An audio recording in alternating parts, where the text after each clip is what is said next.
Recuperación económica o reactivación económica es una frase que venimos escuchando en las últimas semanas y la pregunta es ¿para cuándo?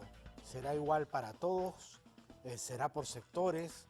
¿Cuáles son los pronósticos de los expertos respecto a una fecha probable donde nuestra economía empiece a fortalecerse y a reactivarse? Estamos con Jorge Guillén, que es profesor de SAN, para justamente hablar de ese tema.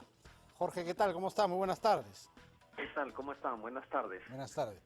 ¿Hay alguna fecha probable, algún pronóstico de cuándo se pueda tener a nuestra economía recuperada o medianamente recuperada y reactivada? Sí, bueno, las cifras no son alentadoras, no somos uno de los países de América Latina que ahora tenemos mayor caída, ¿no? No es como en el pasado que éramos la estrella igual que Chile, ¿no? O los países conjuntamente con México y Brasil. Ahora no es así, incluso somos los segundos con mayor número de casos en América Latina, ¿no?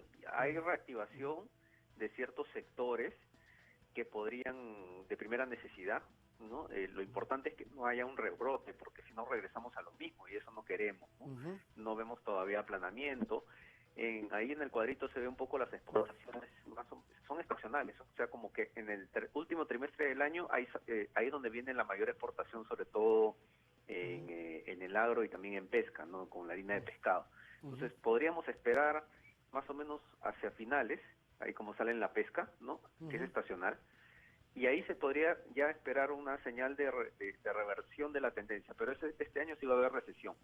La primera recesión que no tenemos, incluso en marzo ya marcó una contracción. Para tener recesión son 2 trimestres consecutivos de caída del PBI. Correcto.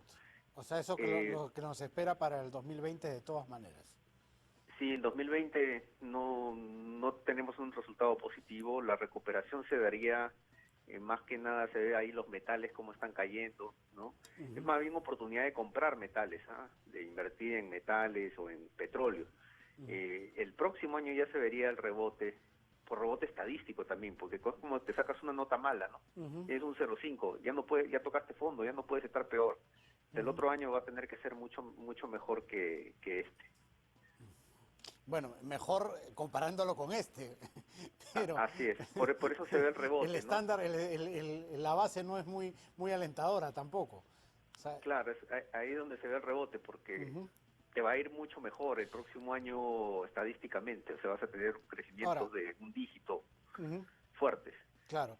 Ahora, hay sectores que no han parado, ¿no es cierto? Y eso de repente van a ser un poco el motor. Hablo de la agricultura, el sector del comercio en cuanto a mercados, supermercados, etcétera, bodegas, los pequeños negocios. Pero hay otros que no tienen visos de reactivación, por lo menos hasta diciembre y más, ¿no? Por ejemplo, el del entretenimiento, ¿no? Que congrega a muchas personas y que parece que antes de diciembre no va a reactivarse, si es que no, hasta el primer trimestre del próximo año. Sí, lo que pasa es que estamos copiando experiencias de otros países, ¿no? Es un copy-paste y la realidad peruana es diferente, hay mucha informalidad, hemos visto el reporte pasado, el reporte que acaba de pasar, ¿no? Con los señores que están vendiendo alimentos, ahora muchos están. Todo eso es un sector informal que es un 60-70%. En España, en Italia no es así, ni siquiera en Chile. Claro, en ¿No? Chile están Entonces, 80 de formalidad, 20 de informalidad, no es casi los números invertidos con lo que hay en el Perú. así es, y eso lo es con afiliados, ¿no? El afiliado con respecto a la PEA, nosotros tenemos la mitad, ¿no? Es el doble de informalidad. Estos sectores en España o en Italia se están reincorporando. Me da temor de que no haya un contagio, como te digo al comienzo, que se reincorpore, se pueden ir reincorporando en restaurantes, quizás en cines, pero con mucha precaución y tomando el aislamiento debido, ¿no? Porque no queremos que ocurran otra vez los rebrotes y en la aglomeración de gente, sobre todo en nuestros países hay mucha densidad en ciertos distritos. Sí, además el tema de vivienda, por ejemplo, es un problema, ¿no? Tener hacinamiento dentro de la vivienda hace que los contagios se reproduzcan rapidísimo dentro del seno familiar si uno cae infectado. Así es, sí, sí, ese es uno de las causas, uno de los problemas que tenemos y que la evidencia es que somos el segundo país en América Latina con el mayor número de casos. Bueno, ¿y por dónde va la salida? ¿Qué recomendarle a nuestras autoridades, al gobierno, al presidente, al Estado para intentar salir lo menos dañados posibles?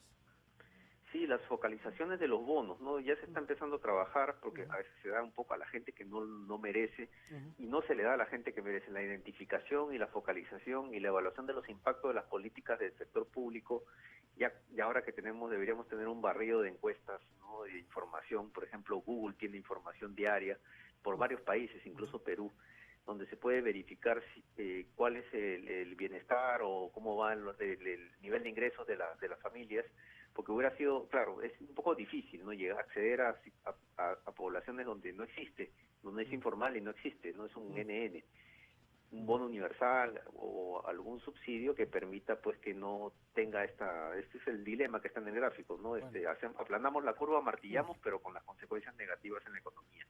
Sí, y bueno, es una consecuencia también de nuestra informalidad, ¿no? El no tener bien mapeado al país y que haya gente que ha sido incluida en el bono que no lo merecía, gente que lo merecía, lo necesitaba y no esté, y que las autoridades locales no hayan hecho su trabajo de mapeo, de actualización del mapa de pobreza en su jurisdicción.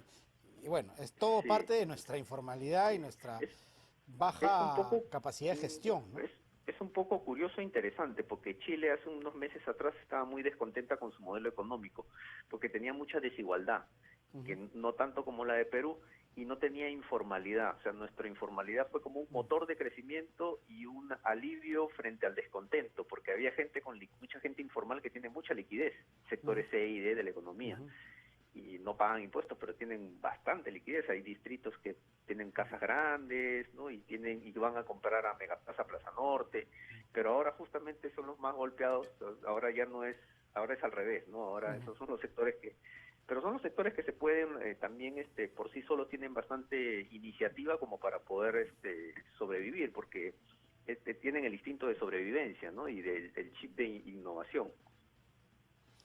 Bueno, esperemos que esa fecha de la soñada reactivación no se corra tanto, ¿no? Porque hay voces que incluso hablan de mayo, junio del próximo año.